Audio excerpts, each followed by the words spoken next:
Visiting with Huell Howser is made possible through a generous grant from the Ralph M. Parsons Foundation. Hello everybody, I'm Huell Howser, and here we are in Los Feliz, up in the hills. We're standing in front of this amazing old historic house which was built back in 1923. Now the architecture alone tells you that this is a special place, but we're going to spend the whole afternoon inside this house, because inside this house is something that you have to see to believe. And even when you see it, you might not believe it. Let's go inside.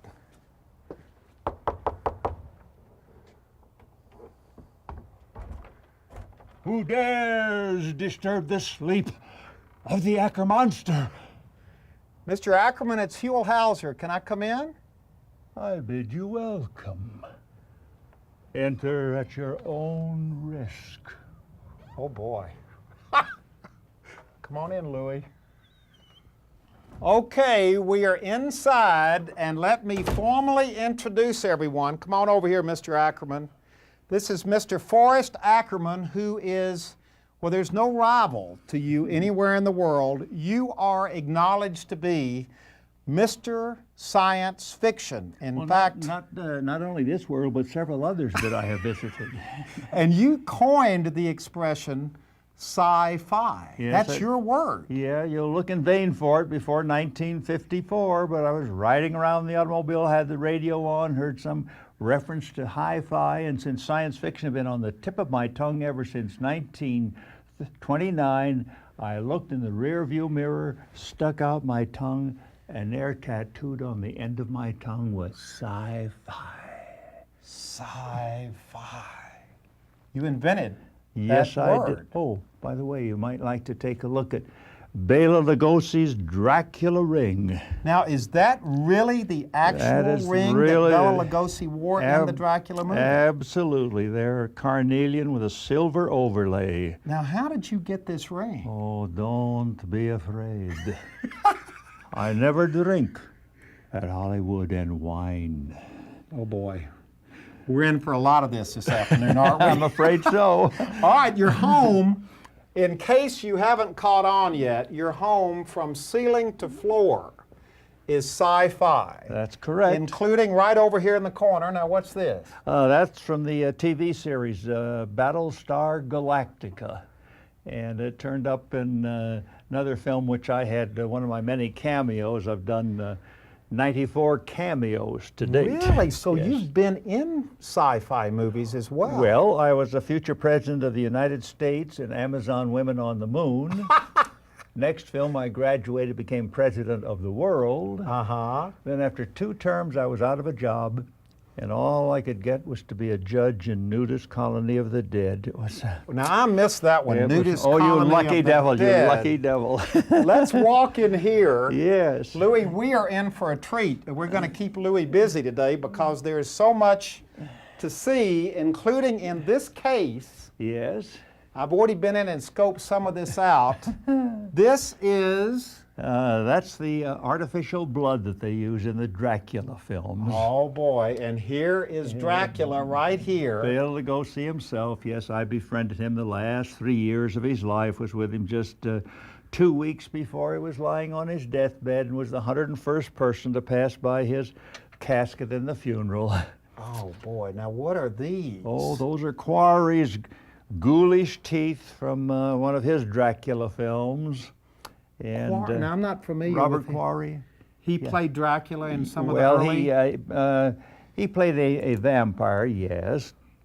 And here I have 255 different editions of Frankenstein, but in this one I have the signature of the teenager Mary Shelley who wrote it. And this leaf I brought back from Switzerland from her garden where she dreamed up Frankenstein. And finally, that is a leaf from atop her tomb in England. And we have a picture of you visiting Yes. her tomb. Now, her name again is... Mary Shelley. And she wrote Frankenstein. I don't know whether Frankenstein ever wrote back. That hasn't been determined. But yeah, she wrote Frankenstein. Now, these are amazing pieces of memorabilia you have collected. Bela Lugosi, when I met him, he'd had 25 statuettes of himself as Dracula made in Hungary. And Right here. Right there. And he gave me one, and an earthquake promptly destroyed it. So he gave me another, and at that point he was down to just one left. And finally, his widow over in the Hawaiian Islands, she had the last one. What is well, this? That is from Czechoslovakia. There's a creature called the Man of Clay. This is called a golem, and that's been made as a film 3 or 4 times. So you really are, I mean, you know, oh my gosh, look over here. Uh-oh. This is, you've got it all here. All the films here, all the Boris Karloff films, made for TV movies, correspondence. You've got it all cataloged here. Yes. Well, I was very fortunate. I picked the right pair of maternal grandparents, wasted the first 5.5 years of my life, but in 1922 they took me to a film that had a little spook in it, and they realized that that was the kind of movie I wanted to see. So a man named Lon Chaney came along, began making movies for me like The Phantom of the Opera and The Hunchback of Notre Dame. And You got hooked as a kid. I got hooked. And evidently you've been hooked ever since. I'm wondering about this over here. I was just looking over your shoulder. Now this doesn't necessarily look like it was from a horror film. Well, it was, they made a movie out of my character Vampirella, and Talisa Soto wore that as the woman from another world. Now this looks like this is a comic book. Yeah, that's right. Vampirella. Still being published today. Did you come up with this? Yes, This is your character. It's my character, yes. Wow. So you write, you collect, you act.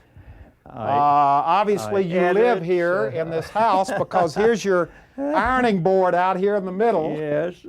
We forget this is actually your house as well as a museum. Well, it's 18 rooms with 300,000 things in it of the nature that you're looking at, every room. Oh, now wait a minute, what is this? This looks important. There's the Lon Chaney lost film, London After Midnight, which I saw in 1929 and hasn't been seen since. But that is the beaver hat that he wore and the ghoulish teeth. Look at those teeth. Now, how did you get? Oh, wait a minute. Here is the movie poster from that. London After Midnight, back in 1929. Wow. How many of these pieces of memorabilia do you have in here? Well, 300,000 things altogether. There are 50,000 books. Oh, I can read your mind. You're about to say Shirley. Don't call me Shirley. You haven't read all those books. I've read every last word in my collection.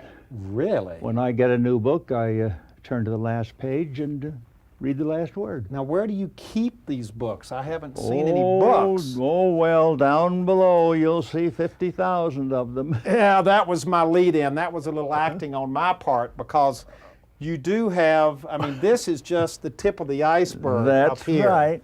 We are actually going to head downstairs to see the real collection. First, you may want to see the kitchen. In desperation, I'm turning it into an art gallery. We're going into the kitchen. Oh my gosh.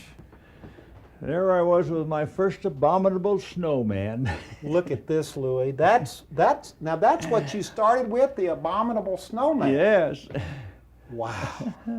And you've got every wall in the kitchen covered. Yeah, well, my wife came home and she opened the refrigerator and she found reels of film instead of food, and she realized the end had come. I had this wonderful wife for 41 years, but we got mugged in Italy, and 11 years ago she lost her life as an aftermath of that. She was a Polish girl, and she translated 150 science fiction books from French and German into English. So her love was science fiction as well. Yeah, let me tell you, amusing little story. When I met her, her accent was a combination of German, French, and British.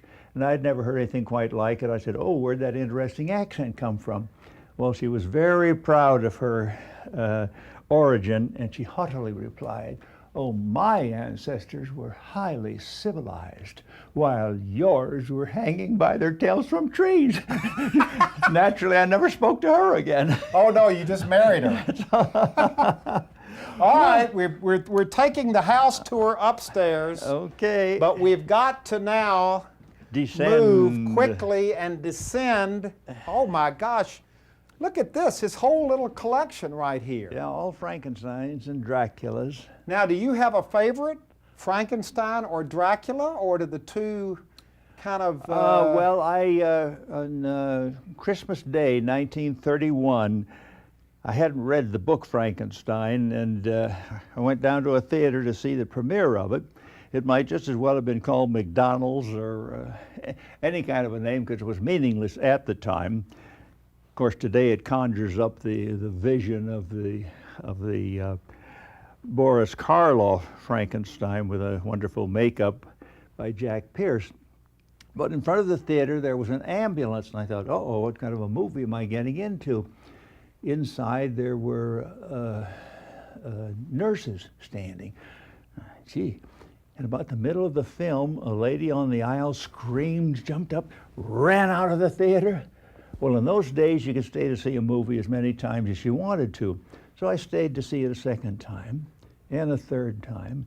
And every time at the same time, a lady on the aisle screamed, jumped up, ran out the theater. So I was introduced to Hollywood hype that way. Oh, so you mean that was all done as a gimmick? Yes, as a gimmick. So the people standing outside would see somebody screaming, running out, yeah. going into an ambulance? Oh my gosh. Wait a minute, now here's the Wolfman. Yep. Lon Chaney Jr., the Wolfman. Wow. Poor Larry Talbot. That's who played? The Wolfman, Lon Chaney Jr., character created by my late friend Kurt Siodmak, just passed away at the age of 98. I had known him for about 50 years. He gave us that famous saying, "Even a man who is pure in heart and says his prayers by night may become a wolf when the wolfbane blooms and the moon is full and bright." I'm scaring myself. The tour continues going down into the... Are you brave enough for the dungeon? Oh, you don't scare me. I don't think I'm scared yet. Yet. Well. Yeah, but who knows? Where are we going now? Louis, maybe you should go in first. Follow him in. I'm going to see what happens. Where are you taking us? There's a gremlin. Oh, look. Now that's from the movie. This is from The Tingler. Oh, that was a great one. Oh, that was a great one. The Tingler. Oh, that was one of the classics. And this is from The Gremlin. Yes. And more, Yeah. you like these movie, the posters. Yes. King Kong, The Mummy, Frankenstein and the Wolfman, The Bride Curse of of the Cat Frankenstein. People. Here are all your books down here. No, those are just pocketbooks. I'll take you through the hardcover books. A little bit of an overflow in Oh there. my gosh. Bela Lugosi wore this in the film The Invisible Ray. Oh my gosh. Here's another little, oh, here are Little more books alcove. in here, as far as you can see back over here. I wonder, do you think any of the viewers would be interested in adopting this little child? Who is this? Oh, don't tell me I've changed that much. That's wonderful. Oh my gosh. Okay, now here are Watch your step here, Louis. 125,000 stills from the last 100 years, all around the world, all the Can I pull out fantastic the King movies. Kong? Frankenstein, King Kong. King Kong. and Wow. Close Encounters, Exorcist, just Look at this. everything of that.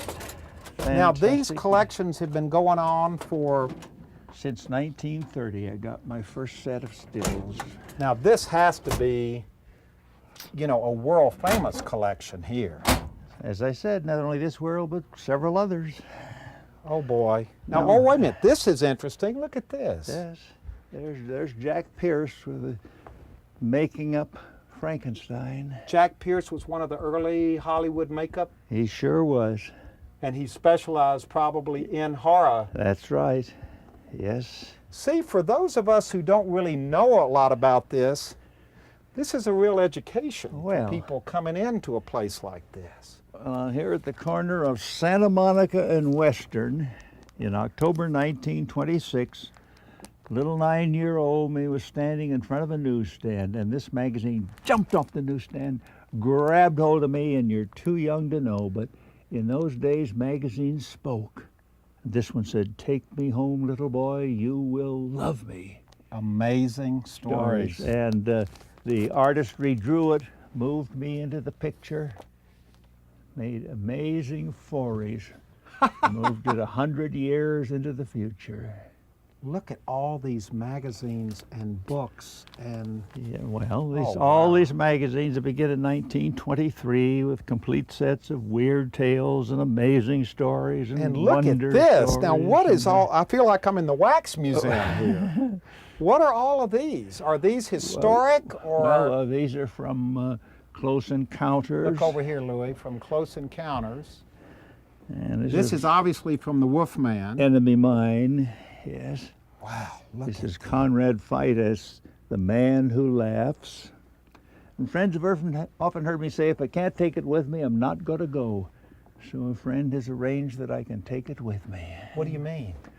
Well, it's miniaturized, the whole thing, so I can take it with me. Where?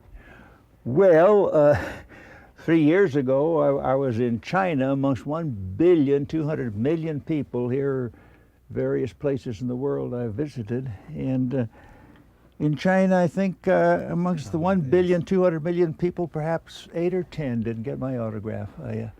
I may have to go back. And, wait a minute, what's that? That wasn't there last night. Who is that? I don't know.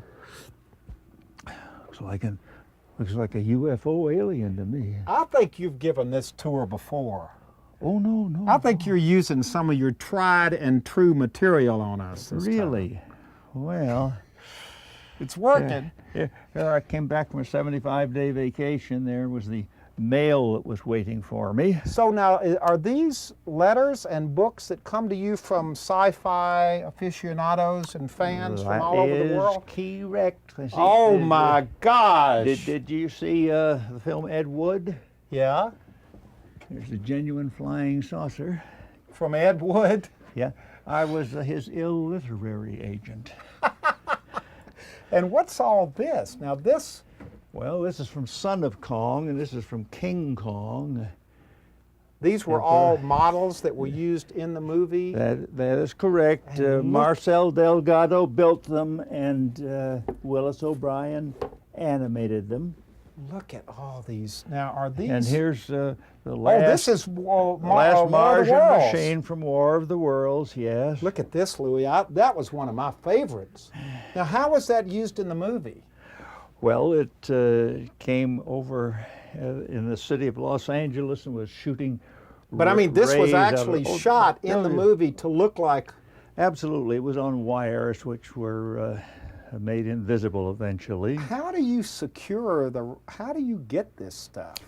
Well, with 300,000 things, there's about 300,000 different answers to that. Ray Harryhausen, today's great animator, he, 13 years old, made that model Brontosaurus. Look over here, Louis. That's what he was pointing out, the big dinosaur Brontosaurus. over here. Uh-huh.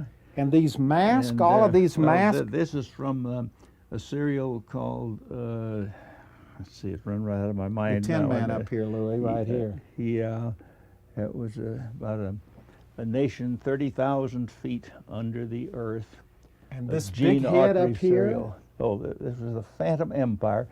And this is from this island Earth. It's called a Metaluna mutant. Now, I this looks like I never met a Luna mutant I didn't like. And these are life masks. Up at the top left is Boris Karloff. Oh, let's walk over there if we can, Louis. Okay. This is worth taking a look at. Oh my gosh, what is this? Can I pick it up? Yeah, at your own risk. What was this? Oh, it's from some long forgotten horror fantasy film. Now, is this for science fiction fans? Yes. Something like this Yes. would get them excited, wouldn't That's it? absolutely, yes. I've been having an open house here ever since 1951. 50,000 people have visited me. There were two sisters came all the way from Transylvania, and the most obscure fan visited me a couple of months ago from Tibet. Really? So they've heard about you in Tibet. In Tibet. Now let's look Well, at- that was because of that famous program, you know, Tibet Your Life. Louis, look over here.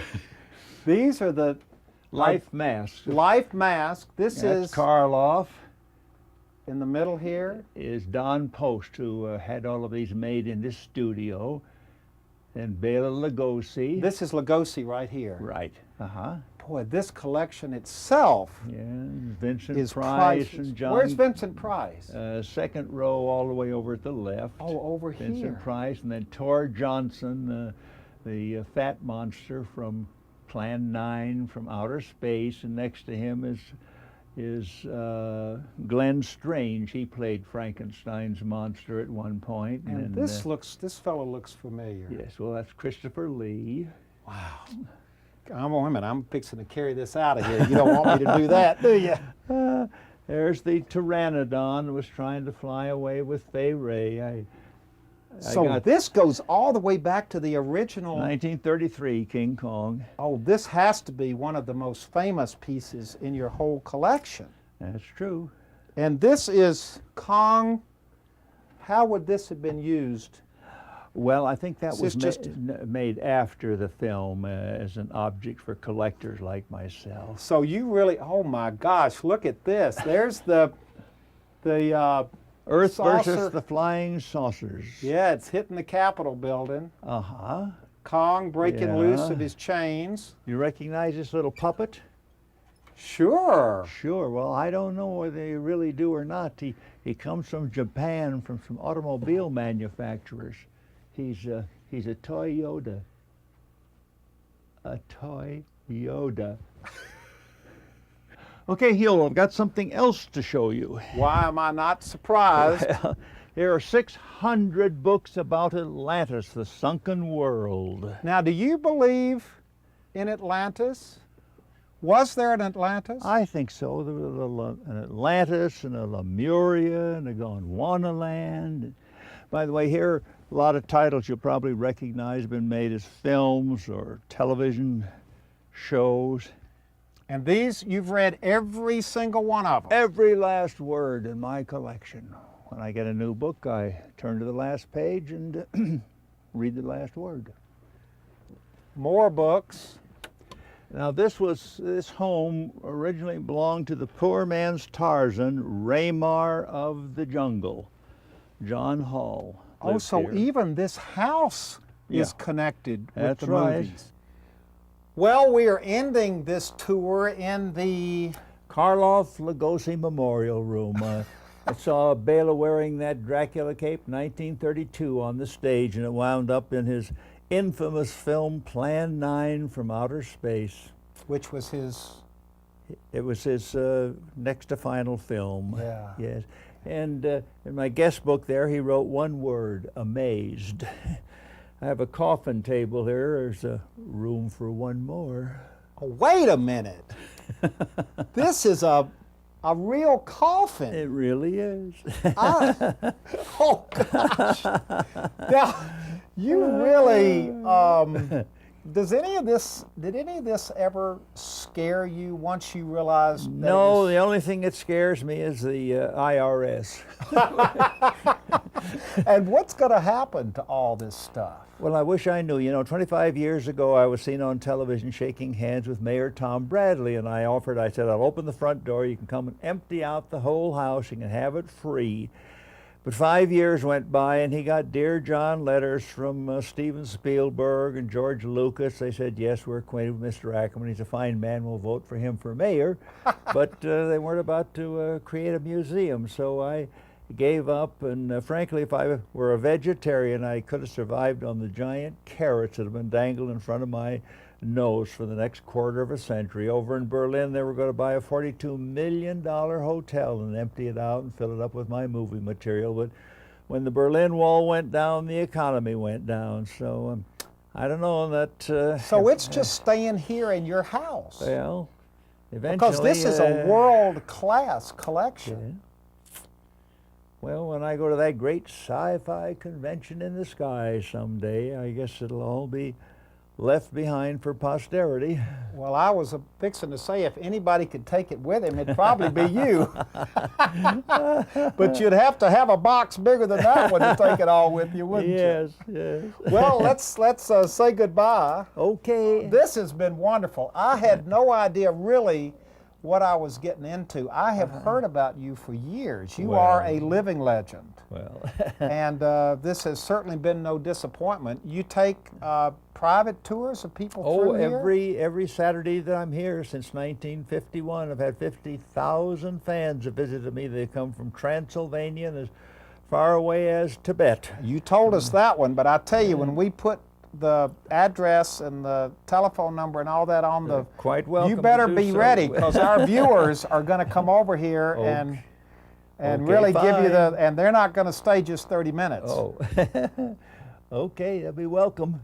All right, we're saying goodbye, and I think it's appropriate that we have this portrait. Yes, Boris Karloff. Who had to be, I guess, the greatest or one of the greatest of all Well, time? with Lon Chaney Sr. in the silent days, and I think Boris Karloff was starting off with Frankenstein. He really carved a career as a monster. When you took off the face of the monster, there was Santa Claus. He was just as wonderful a human being as you could hope to meet, along with Vincent Price and Peter Cushing. There was a film called The Unholy Three, and that trio was the Holy Three. Wow. What a wonderful life you have had, and isn't it wonderful that you've spent your whole life doing something that you have a passion for? Yes, well, the end is not yet. I hope to be the George Burns of science fiction, and 16 years from now celebrate my 100th birthday. And we'll be here with you to help you celebrate it. Okay. Mr. Forrest Ackerman, the undisputed king of science fiction. He invented the word, came up with the word sci-fi back in 1954, and you have a collection here in Los Feliz that is unequaled anywhere in the world. Thank you so much for sharing your home and your collection, your pictures, your books, your mask, your models with all of us today. It has been a real pleasure. My pleasure too, and as I say, room for one more.